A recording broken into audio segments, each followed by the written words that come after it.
Welcome, everybody, to our new way of life for the rest of this semester. Uh, I hope everyone's doing well, trying to get back into the swing of things. I know this is all difficult.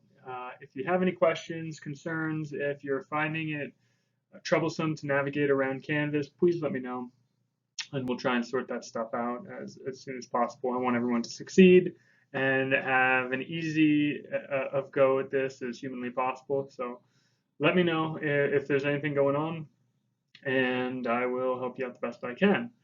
Uh, until then, this is going to be the lecture style from now on. I'm going to be recording these PowerPoints and then putting them up.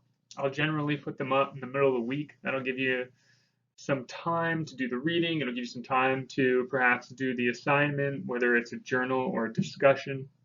That way, you'll kind of be able to put your own spin into the discussion, into your journal without having that presentation or bias or explanation from me, so that I can kind of get from you what you're taking from the reading material. And then if there's obviously any questions with the material, if there are any questions with the lecture, you can always email me or get on Skype. I'm usually on Skype for most days. There's not much to do anymore. So it's either reading, video games, preparing lectures. So I'm usually around, computer's usually on. Get onto Skype, let me know, and we can sort out whatever we need to sort out. So Hinduism is going to be the first topic coming back into things. So Hinduism is a rather ethnographic term, meaning that it comes from a specific region in which we had labeled people, people of the Indus Valley. And so we end up getting the term Hindu and Hinduism from the Latin Indus and then the Persian Hindus, both essentially referring to people of the valley beyond the Indus River.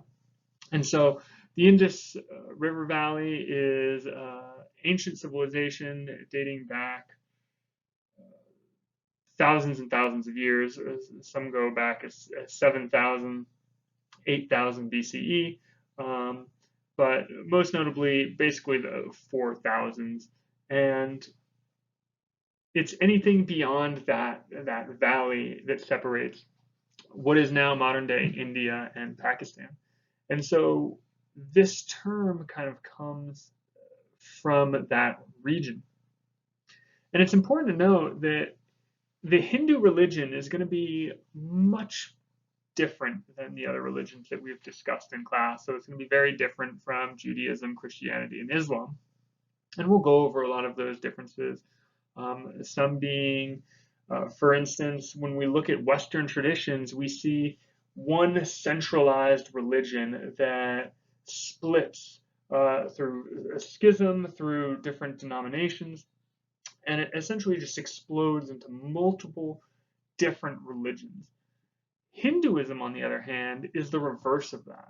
And so when we date it back to 4000 BCE, we see that there are different pockets of people in the different civilizations around that kind of India-Pakistan area.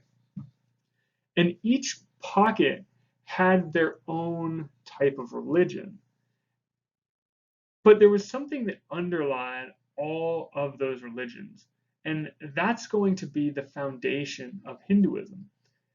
But since there were so many different denominations that began Hinduism, it's not until the 1800s that we see Westerners try to get a grasp of things mentally and really kind of combined all of those different religions into one. And this is going to be why it's going to look so separate in terms of the different belief systems within Hinduism. And there's going to be lots of different ways we can look at it. It's a very kind of Eastern way of looking at religion. We'll discuss that in a little bit. But with Hinduism, it's the third biggest religion that we're going to look at, over 1 billion adherents. And again, unlike some of the Western religions, or unlike all of the Western religions that we've looked at, there is no founder. There is no prophet, there are no sacred scriptures or anything like that. It's going to be a religion that just kind of originates out of beliefs and thoughts about how the world works, going back to that very first day of class, defining religion, kind of answering the mystery of what life is or what is reality, and how can we understand everything. And so, unlike the other religions that we've looked at, it's confusing, but Hinduism can be seen as polytheistic. So it can be seen as a religion that has multiple gods. It can be seen as monotheistic. We can look at it as having just one singular God and different faces of that God. So when we look at uh, different godlike figures, uh, we see Brahma, Vishnu, Shiva. They're all just different faces of the same God. We can also look at Hinduism as being atheistic in that there is no God. And all of these are right, which is what's probably most confusing about Hinduism, but also what's going to give it its, what's going to make it seem as though the Hindu belief is really onto something. So when we look at this separation between kind of Eastern way of thinking and Western way of thinking, when we think of the West, we think of very black and white, we think of very rational, we think of logic, we think of history in terms of very chronological understanding of how the world really goes about kind of understanding different prophet lives or timelines and things like that. Eastern thought, however, is much different from that. And it's important that before we begin really looking at Hinduism, we need to kind of switch our mental gears into thinking about things in a more Eastern way of doing them. And so one of the things, obviously, that Hinduism is marked by is its just fundamental openness of mind. We really need to open up our minds to a different way of thinking. And one of those ways of thinking, which I find ridiculously difficult to do, is to put aside the rational part of your brain. Because when it comes to understanding Hinduism, it's a common belief between all the different varieties of Hindus that the ultimate reality is not knowable through rational thought, but instead more through intuition. And so this is going to be one of the uh, most dramatic changes that we see, especially with things like Christianity, that's marked very much by theology. So a type of rational explanation for Jesus, a rational explanation for God and how the Trinity works and all that stuff, right? Hinduism is going to put all that aside. Just thinking rationally is almost doing you more of an injustice because rationality cannot lead you to the divine, to that ultimate reality or understanding of the world. And so when it comes to Hinduism, when it comes to Eastern thought, we need to be able to accept the idea that contradictions are an okay thing. Again, maybe for a Western mind, this is problematic. Anytime I hear the idea that, oh, it's fine to have contradicting ideas, I kind of shudder at the thought of that and how that doesn't make any sense in the world to me. But this is very much a way of understanding Eastern philosophy, Eastern thought, Eastern belief. And it's that idea that when you look at something that's contradictory, it might not necessarily be contradictory if we can reframe it in a very different way. And that's how the Eastern religions that we're going to look at in the second half of the semester are really going to kind of be explained as just kind of a reframing, a different way of looking at the world. And it's going to require that level of openness and setting aside of the rational part of the way we understand the world. And so, of the main components of Hinduism, what essentially will link all of the different groups of Hindus together is the concept of Brahman. And Brahman is the ultimate reality. It is the primal essence of the universe. So if you think back to when we were in class, um, I drew a couple circles up on the board and distinguished Western religions with the circle of God, and then below that, the circle of man, and how man would try to get back up into that circle of God, right? It's all about repairing that relationship or bridging that relationship, that separation between human and God. In Hinduism, it's more of there's only one circle, and that is everything. And people are just a part of that circle. So you might see a big circle with another very small circle inside. And so the ultimate reality and goal is essentially to understand that big circle. And so it's about understanding your place in the world. It's about understanding what reality really is. And what reality really is this just oneness of the universe. It's this big circle, this thing that everything is a part of, and everybody is a part of, and it's all about just your place within it. And to an extent, this seems pretty pretty right on. I mean, when we think of it, when we think about our place in the world, it seems as though we're just a small part of this greater essence. And so it would seem like Hinduism is kind of onto something here. And so this is where the different avatars come from that we are more familiar with when we think about Hinduism. So when you think about these different gods, such as Shiva or Vishnu or Brahma, these gods, as they relate to the big circle of everything, is just a way for us to understand that big circle.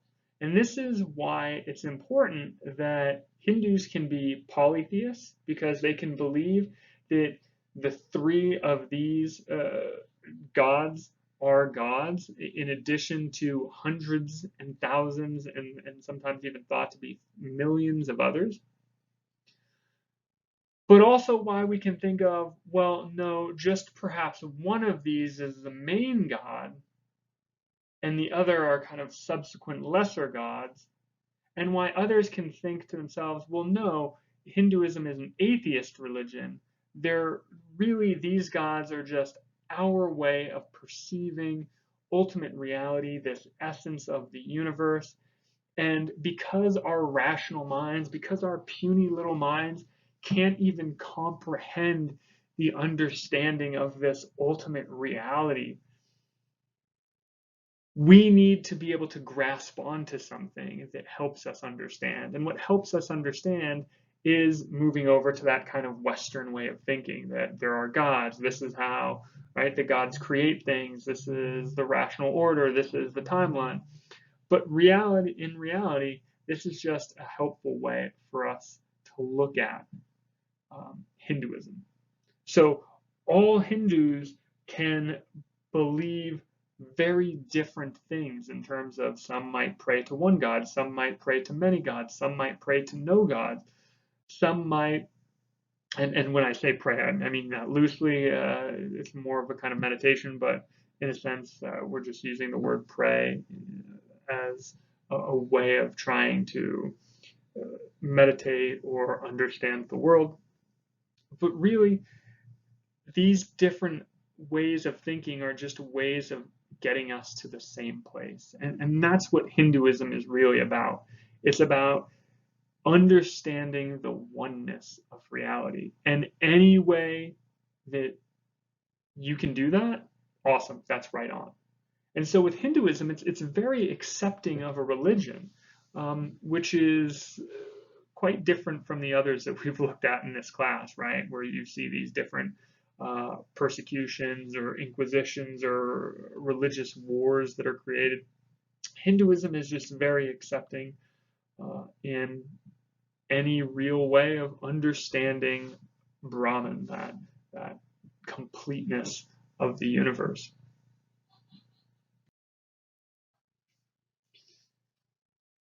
And while I'll talk briefly about Vishnu, the different gods within Hinduism are not going to be of main importance in this class. Your book talks about a few of them, but again, there are millions, there are thousands, hundreds, and so we're not really going to spend a lot of time on the different gods. It's more about just Hinduism as a whole and understanding more of Brahman than understanding any particular god. Now, when it does come to the different gods within Hinduism, Vishnu is perhaps probably the most common, and we look to Vishnu as being the preserver of the universe. And when we think of that, we essentially mean that Vishnu becomes manifested in order to sustain and preserve the universe. So again, Vishnu is part of Brahman. He's not less than Brahman. Also, when we think of these different gods, when we think of even this understanding of Brahman, it's not a genderless, it's a genderless, shapeless, formless figure, right? And so that's why our mind really can't wrap our heads around in a rational way what Brahman is. So we use these different avatars to help us in thinking about this ultimate divine reality. And so if we look to this big circle, and this big circle is Brahman, then your place within that circle, right? Your self, your soul, is what is referred to as Atman. And so it is the job of Atman to really understand its place within Brahman. And so the analogy usually goes that Brahman is an ocean and Atman is just one particular drop of that ocean. Now, Atman is still part of Brahman, it is still Brahman, but it is just that individual aspect of Brahman, not completely or not the universal or entirety. And so it's the main goal in Hinduism. Instead of trying to repair some relationship like in Christianity or Islam with God, you are trying to, as Atman, trying to recognize, realize Brahman. You're trying to understand the universe as a whole. And so when we think of this, we're thinking of kind of a soul, this kind of pure consciousness understanding. And it's the Atman that is essentially bound to this idea of samsara. And samsara is the kind of cycle of birth, life, death, and rebirth. And so this is kind of where the reincarnation aspect of Hinduism comes in. So Atman's job is to realize its place in Brahman, and this is not thought to be done in one single lifetime. It often takes multiple, many different lifetimes. And so samsara is this cycle of lifetimes in which one is reincarnated into a higher or lower form within life based on actions of the previous life and present life. So obviously, if you lead a good life, which we'll talk about here in a little bit, if you lead a good life, then in the next life, you will be born into a higher life cycle, right? You'll be born into a higher social position, perhaps, to where eventually you can get out of this samsara, because essentially the Atman is trapped in this cycle. So the goal is essentially to get out, because once you get out, you fully realize your place in the world, you fully realize Brahman, and become one with Brahman. And so it's nirvana that is this understanding of Brahman. And so when we overcome the material world, when we realize our place within the material world, we become one with Brahman. And when this happens, we reach a state of nirvana. And when we reach that state of nirvana, we're released from this life cycle of samsara, and being released is what is referred to as moksha.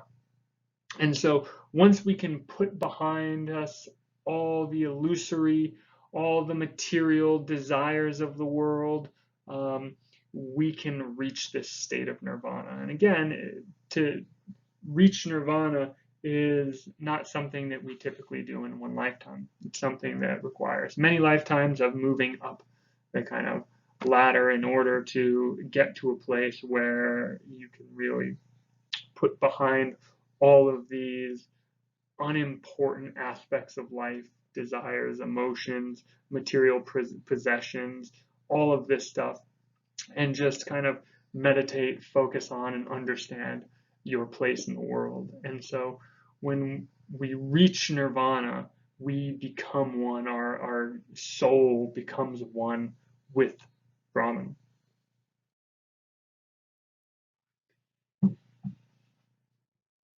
And as we move up and down in this social order, we often refer to this, or we understand this as one's karma, one's actions.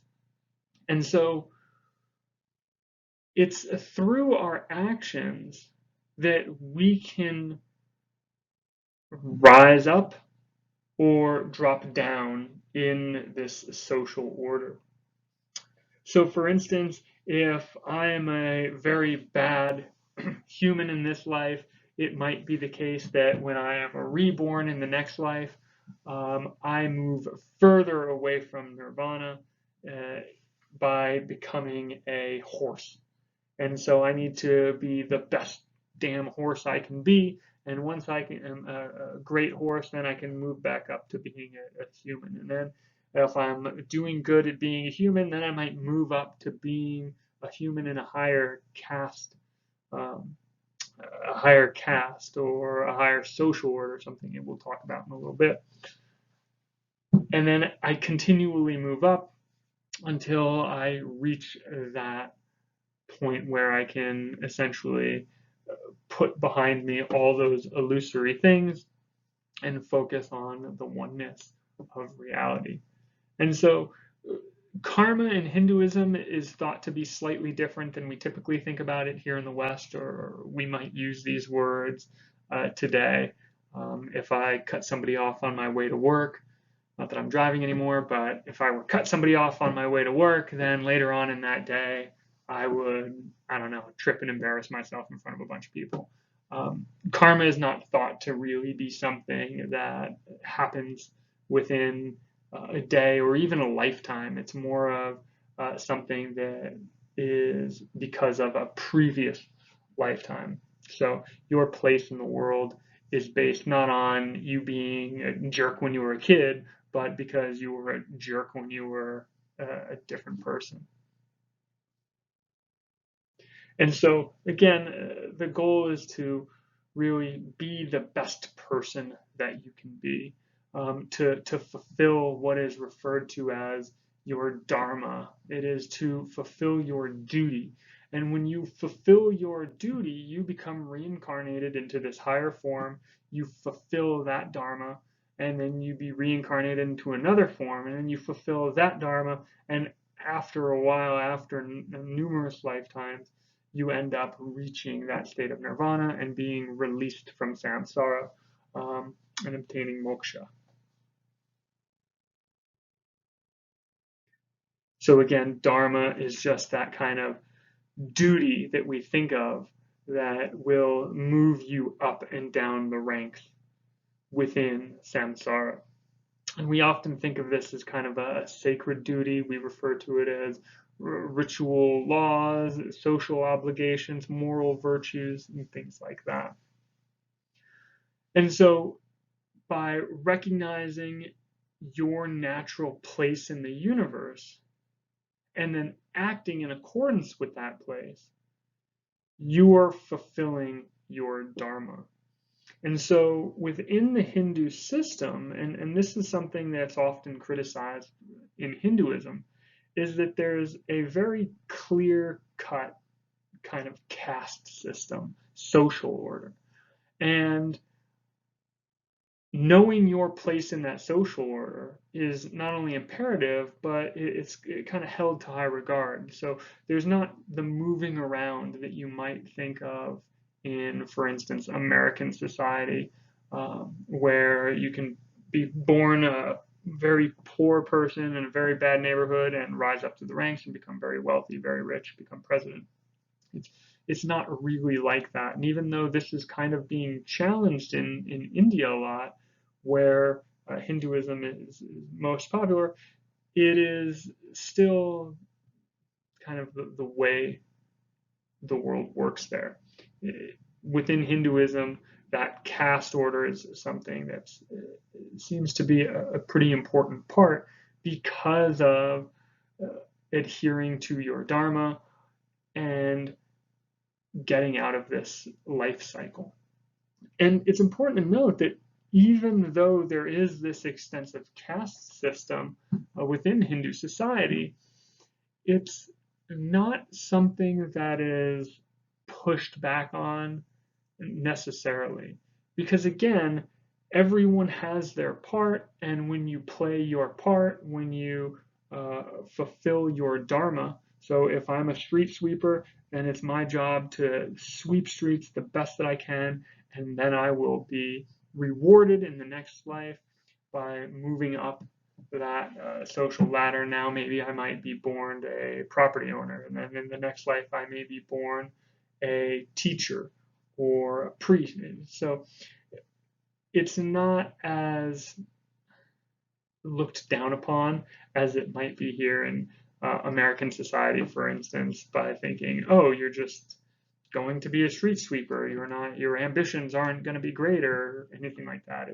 It's morally rewarding to know your place and do your job well, than to kind of shake the boat, as it were. And so within this caste system, there are four levels, essentially. The Brahmins, Kshatriyas, Vishyas, and the Sudras. I apologize for my pronunciation of those and many other words here to come. But essentially, these four levels within the caste system, or sometimes referred to as the Varna system, make up most of life in Hinduism. There's a fifth that's not really part of the caste system, known as the untouchables, but we'll talk about that later. So the highest of the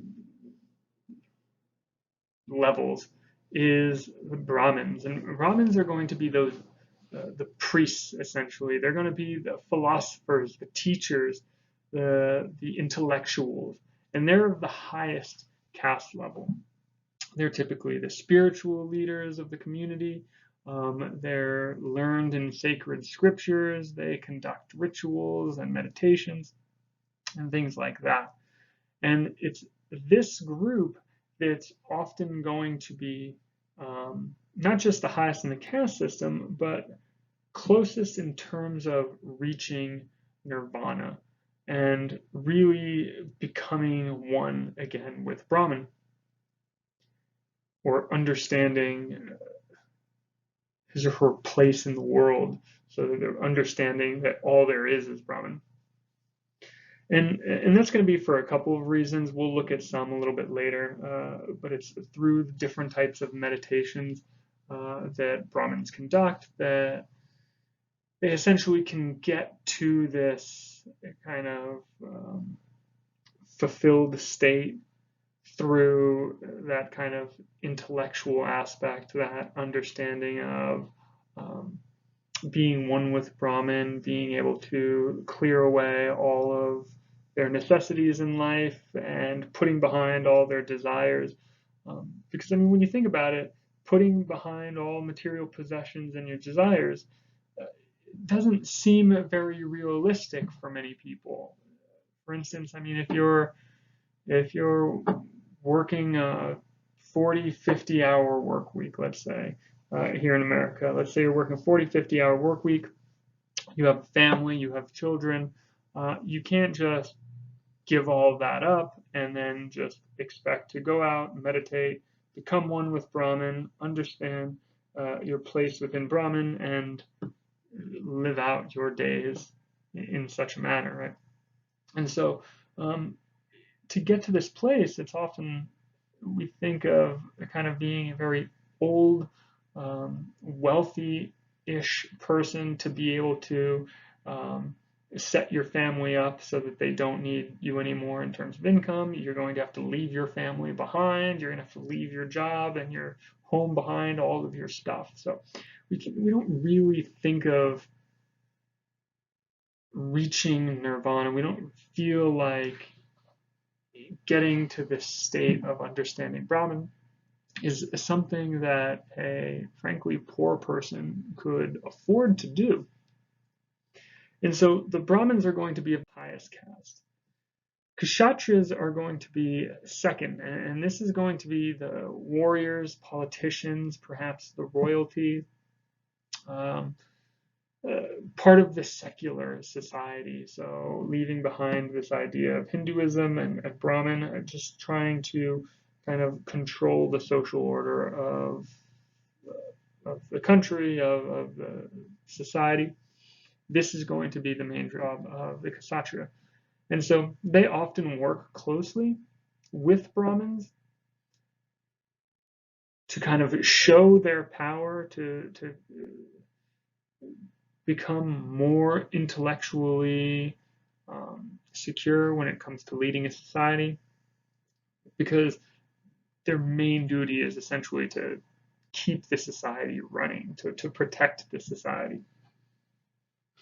And so, with someone within the Kshatriya class, you might think of a warrior, and a warrior's dharma is to be a brave and noble warrior. So, the more brave, more bravery, the more honesty, and the better fighter you are, the more inclined you will be to go move into the next level in your next life.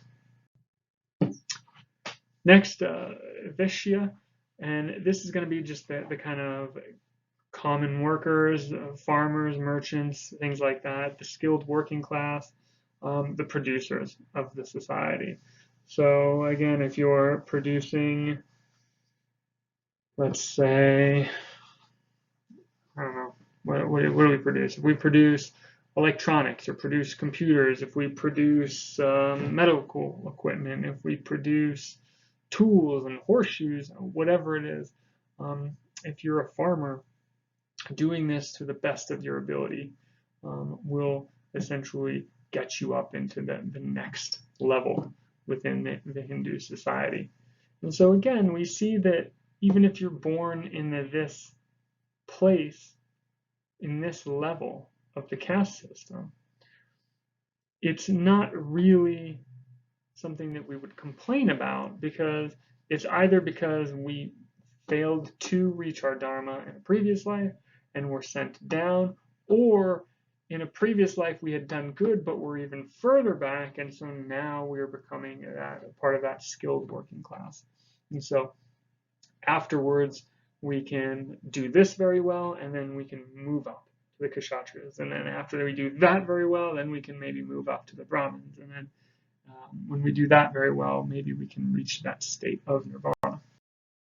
The last of the levels within the caste system are going to be the Shudras, and that's going to be the unskilled labor workers, the poor people, Those are traditionally the lowest on the caste system, and they're not permitted to participate in rituals or study the different religious texts. When I say religious texts, we'll talk about it here in a second, is not the same type of religious text that we see within Western traditions, but some are called the Vedras. Uh, they're not permitted to really study the Vedras, and they are that kind of bottom tier of the caste system. Now, below that are what are referred to as the untouchables, and the untouchables are not even part of the caste system. And yet they make up 20% of India's population. And this is going to be the lowest of low classes. This is going to be um, beyond poor people. This is going to be kind of the forgotten group, the group that um, isn't even, I don't know, like a homeless group or a group that just goes against society's norms and things like that. And so they're not even on the caste system. And yet, 20% is a big percentage of Indian people. And so it's important to note that even within the untouchable group, we still see, right, a kind of acceptance of your position in the world.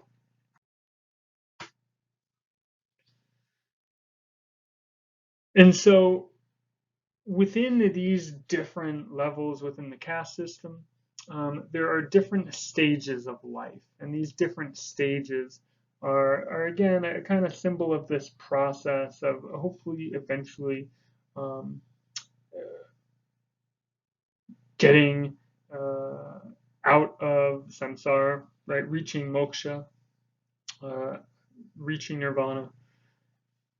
And so there's typically four stages that we look at. The first, the celibate student. This is typically the time from when you are very young, a child, to maybe early 20s or so.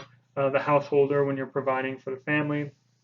The forest dweller or hermit, right? Once you become sophisticated enough or gotten to a position where you can leave your family behind and go and really focus on meditation and reaching moksha. And then finally, once you've gotten to that point, becoming the kind of renouncer of all that is illusory. And it's important that when we look at not just these stages of life, but when we look at the caste system in general, and this is where we see a lot of kind of turn away from Hinduism, is that even today it's a very male-centered religion society. Um, while we look at something, for instance, like Brahmin not being genderless, not being formless, we often think of a man's dharma being very different than a woman's dharma. A man's dharma is to really become the best teacher, politician, priest, farmer that he can be, while the woman's job is to really just support the man. And so they have very different trajectories, and within different kind of denominations of Hinduism, there's more or less an acceptance of women in terms of whether or not women can even reach a state of nirvana, whether or not they can reach moksha and get out of the life cycles. And some that think that that's not the case, and that a woman would just have to serve her husband the best that she can be, and then in the next life she will become a man and then be able to reach the dharma of a man and get into that state of nirvana. And so we see this kind of being a very kind of clashing set of ideas within Hinduism, and one that turns people away, one that is going to really show the inequality that comes out of Hinduism, which is going to be problematic when it comes to kind of converting, when it comes to really becoming a world or a world religion like we see with Islam or Christianity, for instance, that's willing to accept everybody in, regardless of religion, race, sex, or whatever. And so, going back to the celibate student, it's usually when we're children that we begin studying the Vedas, typically, again, reserved for higher classes within the caste system. If you're part of the Shudras, for instance, if you're part of the farmers or even the politicians, you're probably not spending a lot of time focusing on religious aspects. It's more of the non-secular stuff. And so it's the student, the child, that's going to typically study the different types of religious books. The Upanishads are another group in addition to the Vedas. They'll study with a spiritual leader, a spiritual guide that in Hinduism is referred to as a guru. And then we get the householder. The householder, as we move further in our life cycle, we reach an age of maturity to where we have a family, and we have family expectations to provide for our family, to support our husband if we're a woman. And so this is typically around the age of 25 to a point where later we can kind of begin renouncing that stuff. And so that's where we get the forest dweller. And the forest dweller is going to happen later on in our lives when we are more stable, our family is taken care of, perhaps our children have left home, they've gotten married, they've started a family. So there are no real obligations anymore. And so the man is able to leave home and go out into the forest, literally, and meditate and dwell in this kind of deep contemplative state and start to really understand Brahman, start to understand life without possessions, being held back from all the attachments and desires, and really study the different sacred writings. And then lastly, once we complete moksha, once we reach nirvana and get out of this life cycle, we become that kind of wandering renouncer. We're completely free of social responsibilities and bonds. And it's during this stage that Atman, your individual soul, is Brahman. It becomes Brahman, one with Brahman. I mean, Atman is one with Brahman, but this is when there's kind of that complete understanding and acceptance. So unlike the different texts in Western traditions like Islam and Christianity and Judaism, the religious texts within Hinduism are not going to be sent down from a specific god. They're not going to be God's words or come from prophets. Instead, they're essentially revealed from ancient seers, from others that have reached this oneness with Brahman. And so we get more of kind of material containing prayers and rituals, hymns, spells, charms, not necessarily a story like we might get in Christianity or Judaism, and certainly not the word of God that we get in Islam. Instead, it's stories that we can look at in terms of metaphorical stories to really outline a specific idea, or I guess we can think about them as being literal stories, but again, these literal stories are telling us something more necessarily about what's actually happening within the story. And so the Vedas are one group of texts, the Upanishads, another later group of texts that refer to philosophical reflections on the Vedas, on the different rituals and charms and things like that.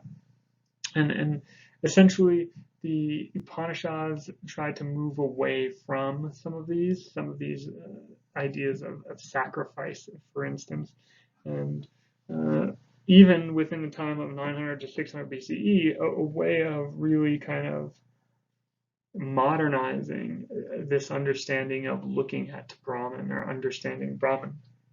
And so within the Upanishads, we get two other texts, most notably the Bhagavad Gita, if you've heard from that before. And so the Ramayana is one of the sets that come out of the Upanishads, 7 books that talk about philosophy, romance. Again, these are those types of kind of oral narratives where we see different narrative situations that get us to perhaps understand this oneness with the universe, this understanding where we might get a sense of nirvana. And we see that each character within some of these narratives kind of exemplifies that understanding of dharma or their social position, which is kind of where these caste systems really begin to develop, not necessarily develop, but when we can look at these caste systems and say, like, oh, okay, well, there are certainly different levels. And then the Mahabharata, which is, again, a text of narratives chiefly concerned with dharma and duty. And so we see, for instance, a kind of epic battle between two royal families. And we see this within the different kind of avatars, particularly that of Vishnu, that helps to identify different philosophies that go beyond or that try to help our understanding of Hinduism. And so going back to when we look at kind of a distinction between East and West, you see that understanding Hinduism is much more of a philosophical task than perhaps looking at Christianity, that we want to look through very historically, anthropologically, sociologically. This is more of kind of understanding that reality of the world and this idea that the world is just one thing, something that in fact modern philosophers, and when I say modern philosophers, I mean philosophers within the 17th and 18th century, kind of really latch on to too. So when we think of the creation of Hinduism, we can, within India, 6,000 years later, Western philosophies in Europe, Western philosophers in Europe are starting to kind of understand the world in a very similar light. And so understanding the world in terms of this kind of oneness or unification of everything. So again, the Bhagavad Gita is one of the more famous texts within Hinduism, and it takes place again as a narrative, a conversation between Krishna and Arjuna, and it's here that we kind of get that major philosophical aspect of karma, of kind of dharma, and understanding how we progress through these life cycles, this samsara.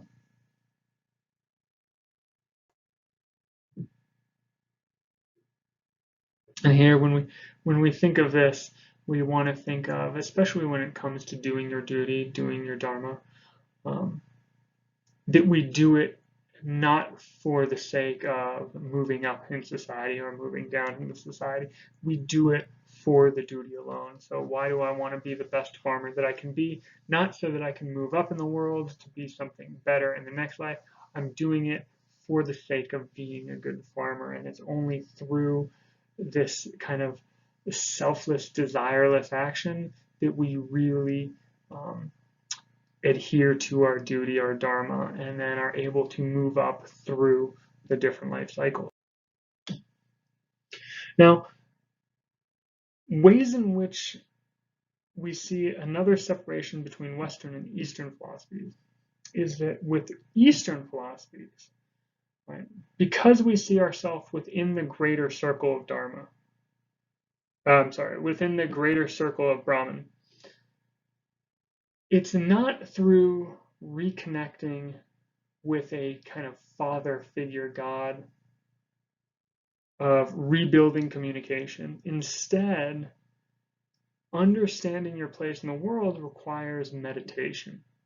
And so as we see, the different Eastern traditions are going to be more focused on meditation and particularly prayer. So we're kind of doing it for the same reasons, but in a different way.